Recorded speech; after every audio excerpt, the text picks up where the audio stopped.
विधानसभा चुनावों की हलचल तेज हो चुकी है। उसी के साथ अब उम्मीदवार हैं वो लगातार प्रयास कर रहे हैं। भीनमाल विधानसभा की बात करें तो इस बार चौधरी देवासी समाज के साथ साथ भूमिया राजपूत समाज के युवा भी इस बार प्रयास कर रहे हैं। वो कह रहे हैं कि हमें टिकट दिया जाए। पहली प्राथमिकता भारतीय जनता पार्टी से कर रहे हैं और उन्हीं के साथ जिस तरह से लंबे समय से राजनीतिक में सक्रिय हैं, बिजनेसमैन हैं, समाज सेवी महेंद्र सिंह राणावत हैं, वो इस बार भारतीय जनता पार्टी से दावेदारी कर रहे हैं। हमारे साथ खास बातचीत के लिए महेंद्र सिंह जी हैं, उनसे बातचीत करेंगे।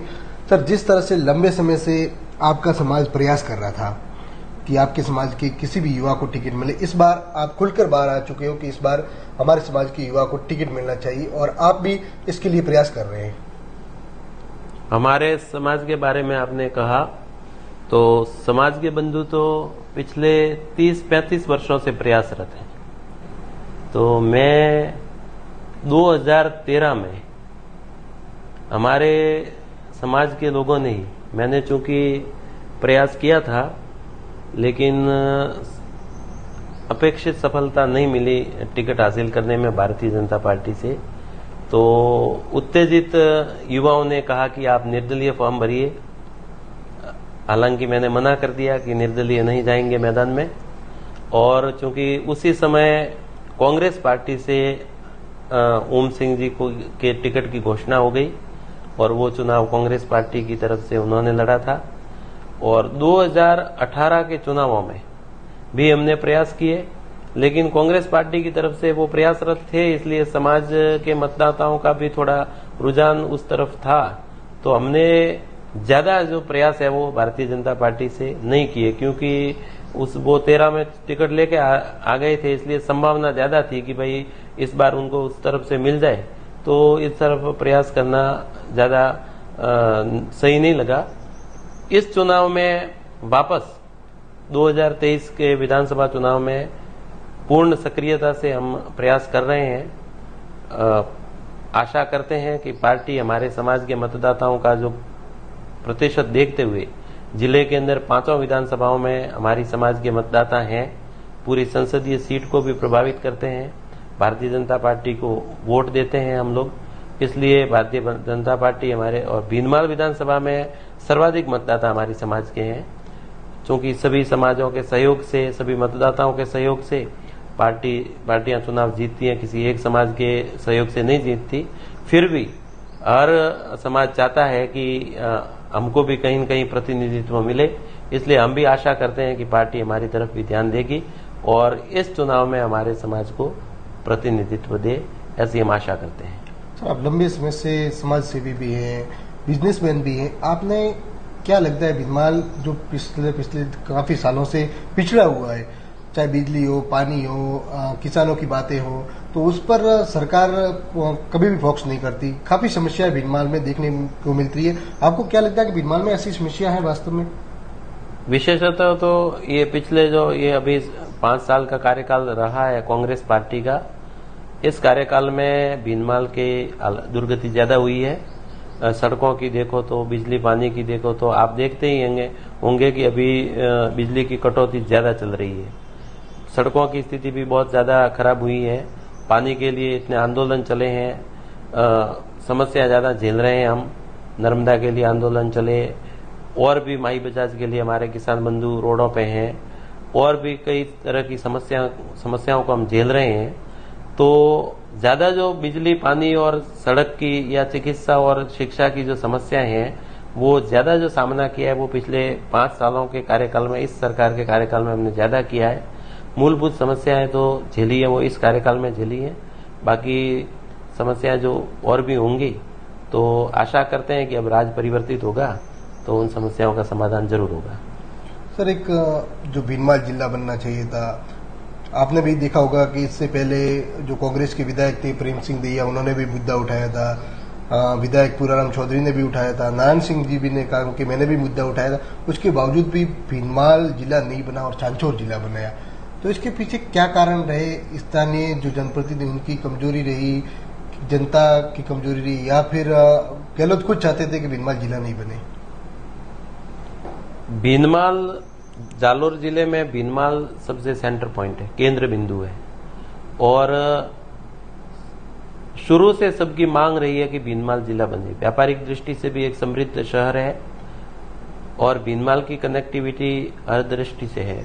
आप रेलवे की दृष्टि से देखिए, और भी कई तरह की जो मूलभूत सुविधाएं हैं जो हम गिनाते आ रहे हैं, जैसे कि महाविद्यालय भीनमाल में सबसे पुराना है, कृषि मंडी सबसे पुरानी है, और भी कई तरह की ऐसी सुविधाएं हैं जो भीनमाल उनकी पूर्णता को पूरी करता है। लेकिन और आशा भी थी कि भविष्य में अगर जिला बनेगा तो वो भीनमाल बनेगा, मांग भी थी, और राज्य सरकार की जो लिस्ट में भी शायद भीनमाल का नाम था। जैसे ब्यावर का नाम चलता था शुरू से, फलोदी का नाम चलता था, उसी तरह उस लिस्ट में भीनमाल का भी शुरू से अपन समाचार पत्रों के माध्यम से या कहीं से भी अपन पढ़ते थे तो भीनमाल का नाम कहीं न कहीं देखने को मिलता था। रही बात प्रेम सिंह जी दहिया के समय की हो, या फिर क्योंकि उनके संपर्क में मैं कई बार रहा हूं, उनकी टेबल पे वो अखबार पढ़ते थे या कोई बताते रहते थे कि मैंने भीनमाल के लिए मांग उठाई है, और मैं इसलिए नहीं कि मैं उनके वो बेटे के दोस्त हूं इसलिए उनके घर पे आना जाना होता था, इसलिए वो बातें किया करते थे कि मैं भीनमाल के लिए प्रयासरत हूं कि जिला बने। फिर रही बात पूराराम जी की या नारायण सिंह जी देवल की, उन्होंने क्या पता मुद्दे उठाए नहीं उठाए, मुझे नहीं जानकारी में, लेकिन आशा करते हैं जनप्रतिनिधि के नाते उन्होंने ये मुद्दे उठाए ही होंगे। और जनता की मांग हमेशा रही है और भीनमाल जिला बनना चाहिए था, इसमें कोई किंतु परंतु नहीं है। सांचौर को रातों रात बना दिया गया, अच्छी बात है, बनाना चाहिए था। सांचौर के दूर दराज के लोग हैं, उनके लिए एक सुविधा बनी, लेकिन भीनमाल के लोगों के साथ में ये अन्याय हुआ है, इस बात को भी अपन नकार नहीं सकते, क्योंकि भीनमाल केंद्र बिंदु था और भीनमाल के साथ में अन्याय करने के बाद में फिर भीनमाल के टुकड़े किए, बागोड़ा को सांचौर के साथ में मिला लिया।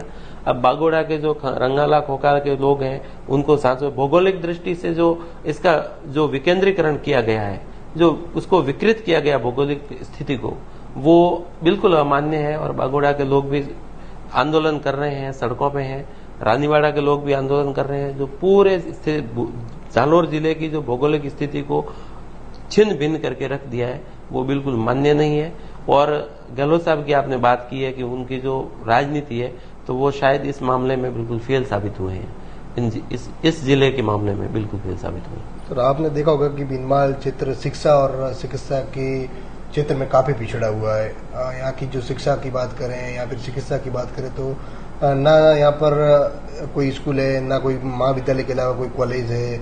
उसके बाद आप गवर्नमेंट हॉस्पिटल में देख लीजिए, काफी असुविधा है वहाँ पर। जो डॉक्टर है वो भी, उनकी भी कमी है। तो किस तरह से भीनमाल पिछड़ रहा है धीरे धीरे, जिस तरह से बढ़ना चाहिए तो भीनमाल पिछड़ रहा है इसमें।